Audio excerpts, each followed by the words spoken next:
Kita akan kembali memantau nilai tukar rupiah terhadap dolar Amerika Serikat pada perdagangan pagi hari ini. Kita lihat rupiah sepertinya kembali mencapai 15.031, terkoreksi 0,28%. Pergerakan rupiah hari ini diprediksi kembali melemah seiring rencana rapat Gubernur Bank Indonesia Kamis ini yang kemungkinan akan tetap mempertahankan suku bunga. Jika prediksi ini benar, maka Bank Indonesia akan tertinggal dari bank sentral negara lainnya. Hasil divergensi kebijakan ini membuat mata uang Garuda tidak menarik dari mata uang lain. Selain itu, laju inflasi dan pertumbuhan kasus COVID-19 akan menekan rupiah. Sementara dari eksternal, berasal dari pertemuan Bank Sentral Eropa, Jepang, dan Amerika Serikat, belum lagi pasar valuta asing dipengaruhi agresivitas The Fed untuk menaikkan suku bunga yang di tahun ini sebagai respon lonjakan inflasi di Amerika Serikat. Kemudian kita lihat bagaimana perdagangan Bursa Indonesia atau IHSG pada sesi pertama pagi hari ini. IHSG juga terkoreksi 0,71% di 6.826. IHSG pada Kamis memang diprediksi masih punya bahan bakar untuk kembali menguat seperti Rabu kemarin. Sentimen rapat Dewan Gubernur Bank Indonesia memang diprediksi akan kembali mewarnai pergerakan IHSG dan terbukti pagi hari ini dibuka melemah 0,71%. Seirama dengan kenaikan bursa global dan kalau kita lihat bahwasanya rilis earning perusahaan blue chip di Amerika Serikat masih berlangsung yang mayoritas hasilnya lebih baik dari perkiraan pasar, seharusnya IHSG menguat pada hari ini. Dan IHSG akan dihiasi dengan sentimen pengumuman hasil rapat Dewan Gubernur Bank Indonesia pada hari ini, meski diperkirakan masih akan menahan suku bunga di level 3,5%. Mayoritas memperkirakan BI masih menahan suku bunga dan sudah terefleksi di pasar, sehingga saat nanti diumumkan, pasar akan melanjutkan sentimen penguatannya. Selanjutnya kita akan melihat pembukaan bursa saham utama di Asia Pasifik pada perdagangan hari ini. Sepertinya bervariasi, Nikkei, Hang Seng, saham komposit baik Kospi. Salah satu yang positif kita lihat hampir 5% penguatannya yaitu Hang Seng di 21,89.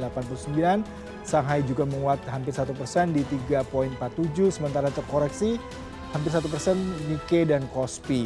Kalau kita lihat bursa Asia Pasifik dibuka bervariasi, memang Nikkei, Hang Seng dan Shanghai Komposit dibuka positif. Sentimen datang dari Bank Pembangunan Asia pada hari ini memangkas perkiraan pertumbuhannya untuk negara berkembang Asia untuk tahun ini dan tahun depan.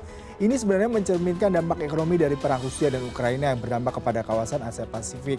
Kemudian pengetatan agresif oleh Bank Sentral Global untuk menjinakkan inflasi di Tiongkok dan India yang ternyata diprediksi hanya tumbuh 4,6%, lebih lamban dari bulan April yang mencapai 5,2%. Selanjutnya kita ke perdagangan bursa saham Eropa yang ditutup Rabu waktu setempat. Kita lihat seperti apa semuanya memerah.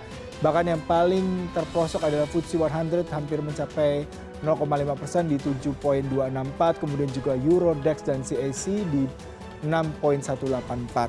Bursa Eropa ditutup melemah pada hari Rabu karena investor masih mencermati musim pendapatan perusahaan data ekonomi Inggris dan potensi kebijakan moneter. Inflasi Inggris seperti yang saya bacakan tadi mencapai level tertinggi baru dalam 40 tahun pada Juni karena harga makanan dan energi yang terus melonjak. Hal ini meningkatkan krisis biaya hidup bersejarah di negara tersebut. Indeks harga konsumen naik 9,4% per tahun, naik dari 9,1% pada bulan Mei lalu, sementara Uniper menjadi saham dengan kenaikan sebesar yang terbesar pada Rabu. Saham raksasa energi Jerman itu melonjak hampir 1,3% di tengah pembicaraan bailout pemerintah. Selanjutnya kita lihat pada perdagangan bursa saham Amerika pada Rabu waktu setempat. Kalau kita lihat justru berbanding terbalik dengan Eropa yang memerah, sementara Amerika bursanya semua hijau dan Nasdaq hampir mencapai 1,6, 11,897. Wall Street kembali melanjutkan kenaikan meski dengan persentase yang lebih tipis ketimbang perdagangan pada hari sebelumnya. Nasdaq Komposit kembali mencatatkan kenaikan tertinggi yang ditopang oleh sinyal pendapatan positif emiten dengan kewaspadaan terhadap inflasi dan lebih banyak kenaikan suku bunga oleh Federal Reserve yang lebih tinggi. Harga saham sedang tren dalam mode roller coaster. Saat ini berada di bawah pengaruh inflasi, suku bunga, dan pendapatan. Pada perdagangan yang terakhir tadi pagi waktu Indonesia, 7 dari 11 sektor utama S&P 500 menguat, sektor konsumen dan teknologi informasi membukukan kenaikan terbesar.